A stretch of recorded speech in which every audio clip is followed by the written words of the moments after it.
Air mani unuk yang tertumpah di dalam patung, bercampur dengan daging mentah yang ada di dalamnya, mulai membusuk.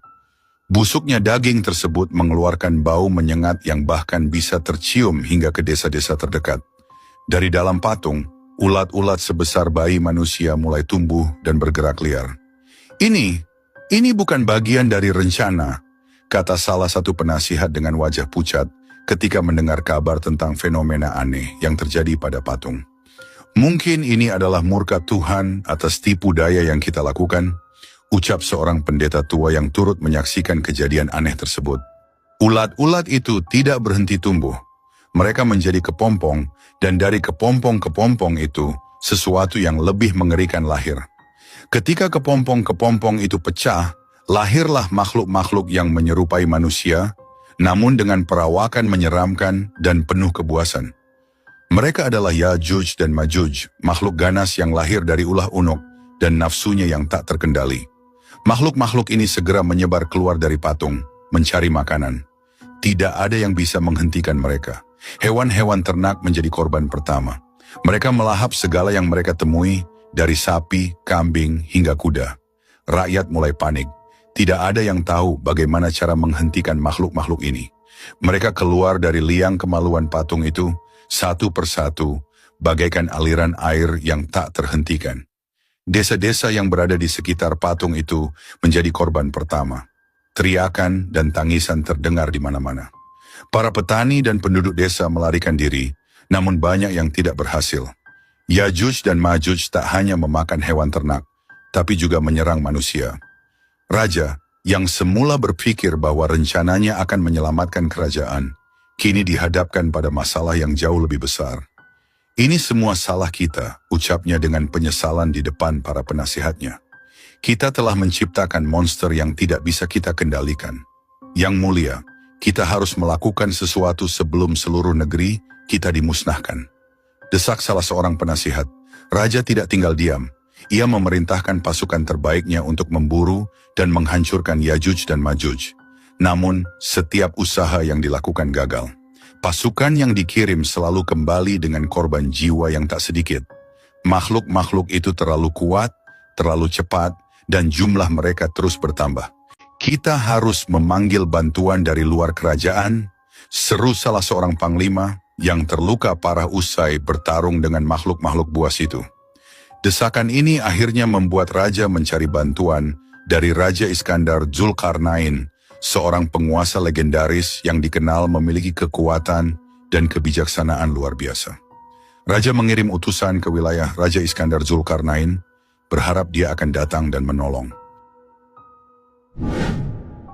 Setelah membantu penduduk di timur, Raja Zulkarnain mendengar kabar tentang bahaya yang lebih besar menanti di depan. Sebuah ancaman yang sudah lama menghantui penduduk di daerah antara dua gunung yang tinggi, yakni bangsa Yajuj dan Majuj. Mereka adalah bangsa yang terkenal dengan kekejamannya, merusak tanah, menghancurkan hasil panen, dan membuat penduduk hidup dalam ketakutan. Mendengar kabar itu, Raja Zulkarnain segera mengarahkan pasukannya menuju wilayah yang dimaksud.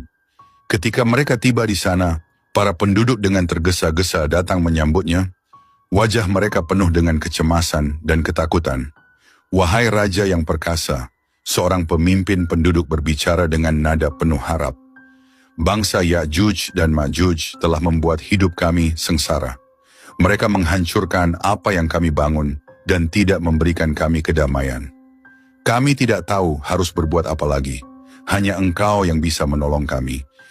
Raja Zulkarnain merenung sejenak, memikirkan nasib para penduduk yang terancam oleh bahaya besar ini.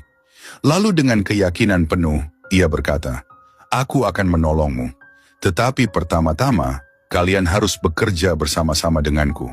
Aku akan membangun penghalang yang kokoh di antara gunung-gunung ini, untuk melindungi kalian dari mereka. Tetapi kalian harus membantu dalam prosesnya." Penduduk setempat bersorak dengan antusias. Mereka bersedia melakukan apapun untuk melindungi tanah mereka dari bangsa yang kejam itu. Maka dimulailah proyek besar pembangunan tembok antara dua gunung tersebut. Setiap hari, penduduk dan pasukan Raja Zulkarnain bekerja bahu-membahu. Mereka mengumpulkan potongan-potongan besi, batu, dan segala bahan yang bisa digunakan untuk membangun tembok yang kuat. Di bawah arahan Raja Zulkarnain, mereka membangun dengan penuh semangat, meskipun prosesnya sangat berat. Suatu hari, ketika matahari mulai tenggelam di balik pegunungan, salah seorang pekerja mendekati Raja Zulkarnain dengan wajah kelelahan. "Tuan, pekerjaan ini terasa sangat berat. Apakah kita akan sanggup menyelesaikannya?" Raja Zulkarnain menatap pria itu dengan penuh keyakinan. "Setiap pekerjaan besar membutuhkan pengorbanan. Ingatlah, ini bukan hanya untukmu, tetapi untuk anak-anakmu, untuk generasi-generasi yang akan datang. Dengan tembok ini, kita akan melindungi mereka dari kehancuran." Pria itu mengangguk, merasa semangatnya kembali berkobar. "Kami akan terus bekerja, tuanku. Terima kasih atas bimbinganmu."